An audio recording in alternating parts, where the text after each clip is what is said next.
of all, I would like to welcome to be here. Sir, मैं आपसे दो बातें करना चाहता हूँ। सबसे पहले एक आपने बात कही कि माशाल्लाह डिप्टी साहब से लेके नीचे स्टाफ तक सारा खूबसूरत अमला है, इसमें कोई शक नहीं, खूबसूरती के नंबर हमारे जिले में बिल्कुल पूरे हैं, लेकिन पोलाइट बिहेव ये सबसे मेन चीज है। थाने जाते हुए किसी बंदे को, मेरे जैसा बंदा तो अच्छा कोट या अच्छी शलवार कमीज पहन के या अच्छे लिबास में इज्जत तो ले लेगा, कुर्सी भी ले लेगा, चाय का कप भी पी लेगा, लेकिन गरीब शख्स जो 90% है वो क्या करेगा? वो दरवाजे पे क्यों खड़ा है? उसको हम दरवाजे पे क्यों खड़ा होने देते हैं?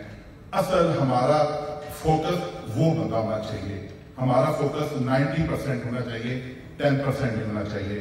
तो मेरी आपसे यही गुजारिश है। मैं वैसे बड़ा खुश हूँ कि ये तो अभी हाल ही में तैनात हुए हैं हमारे डीपीओ साहब जो पिछले गए हैं, उन्होंने SHO लेवल पे बहुत अच्छे अफसर, मैं जिनको मैं जानता हूँ ताकि माशाल्लाह खुश अखलाक नहीं है, खुश अकल नहीं है, कम से कम उनको देख के डर नहीं लगता। वरना तो कई ऐसे SHO भी रहे हैं जो अपने पाँव मेज के ऊपर रख के तफ्तीश करते रहे। ये भी हालिया 2-3 सालों की बात है। तो ये स्टेप अच्छा है, कोशिश करनी चाहिए।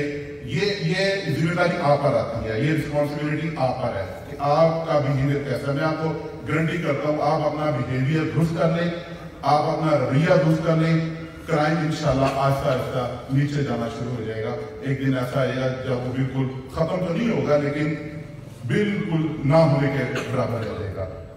दूसरी चीज जिसकी वजह से आज आप यहाँ पे आए हैं, कम्युनिटी पोलिसिंग, ये तो मेरा ख्याल है, मैं इतना जानता तो नहीं हूँ, लेकिन मेरा ख्याल है शुरू से आ रही है। ये मैं समझता हूँ कि एक नया पाकिस्तान की तरफ जो एक कदम है, गैर सियासी पुलिस, जो मेरे वज़ीर आज़म का एक विजन है, ये उसके ऊपर हमारी पुलिस अगर नए तरीके से चलना शुरू हो गई है तो ये हमारी कामयाबी होगी। और इसमें सबसे बड़ी वजह जो मैं समझता हूँ वो है सियासी। हमारा विजन ये है कि हमने अपनी पुलिस को गैर सियासी करना है। गैर सियासी कैसे करना है? जब पुलिस ने मेरिट के ऊपर फैसला करना है। अगर पुलिस MNA का फोन आ गया, MPA का फोन आ गया, किसी चेयरमैन का फोन आ गया, किसी बार के सदर का फोन आ गया, आप झूठी FIR की गारंटी कर देंगे नहीं होगी, क्राइम खत्म होगा। क्राइम कब होता है? जब किसी को हक नहीं मिलता। जितना लेट होता जाएगा उसका ज़हन क्राइम की तरफ जाना शुरू हो जाएगा। लाम वाला वो लड़ाई भी करेगा, फायर भी करेगा, डंडा भी मारेगा, सोटा भी मारेगा, पुलिस तमाशा देखती रह जाएगी। मैं समझता हूँ कि आपने हमसे तावन मांगा, लोग कहाँ से तावन करने के लिए तैयार है, शुरू से तैयार है। हमें तावन आपकी तरफ से नहीं मिलता, हमें आप लोग सपोर्ट नहीं करते, हम तो आपकी सपोर्ट के लिए तैयार हैं। हम तो आपको, मैं समझता हूँ SHO नए तरीके से काम करे, उसके हल्के में एक चीज भी नजायज नहीं हो सकती, एक डाकू भी नहीं रह सकता। उसके पास 2-3 चीजें हैं, उसके पास सिक्योरिटी वाले हैं, उसके पास IB वाले हैं, उसके पास इन्फॉर्मर्स हैं, उसके पास हर चीज है। बात नीयत की है। तो अगर आप मुल्तान से चल के तहसील बोईवाला में आए तो मैं आपकी नीयत पे शक नहीं कर रहा, मैं इसको अप्रिशिएट कर रहा हूँ। आपने बड़ा एक अच्छा कदम लिया है, जो हमारे जैसे मैं इसको भी रूरल एरिया कहता हूँ, जो भी डेवलप हो रहे वहां पे आए, आपने हमें इस काबिल समझा कि आप हमारी बात सुने, हम आपको अपनी बात कन्वे कर रहे हैं। तो मैं समझता हूँ कि अगर आपकी नीयत ठीक है, यकीन करें हमारी नीयत भी ठीक है, हम आपके साथ पूरा ताउन करेंगे।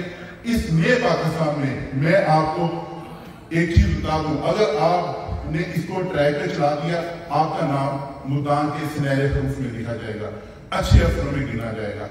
हमने मिलके ये काम करना है, उसके लिए हम दोनों को बराबर चलना होगा। हमारी कम्युनिटी आपके साथ है, आप इनको बताएं कि हमारे साथ कैसे ताउन करना है। जैसे मेरा तलक हुक्मरान जमात से है, लेकिन मैं कहता हूँ अगर मैं ऐसा फोन करूँ, पुलिस मुझे डिस्करेज करे, पुलिस मेरा नाम बोर्ड पे लिख दे, यार ये बंदा चोर की सिफारिश करता है, ये बंदा डाकू की सिफारिश करता है, मैं ऐसे नहीं मानूंगा। आप लोगों की इंटेंशन से जाए, जब आप ये करेंगे, मेरा ख्याल है कोई बंदा आपको ऐसे ही काम के लिए ना फोन करेगा ना आपके पास जाएगा।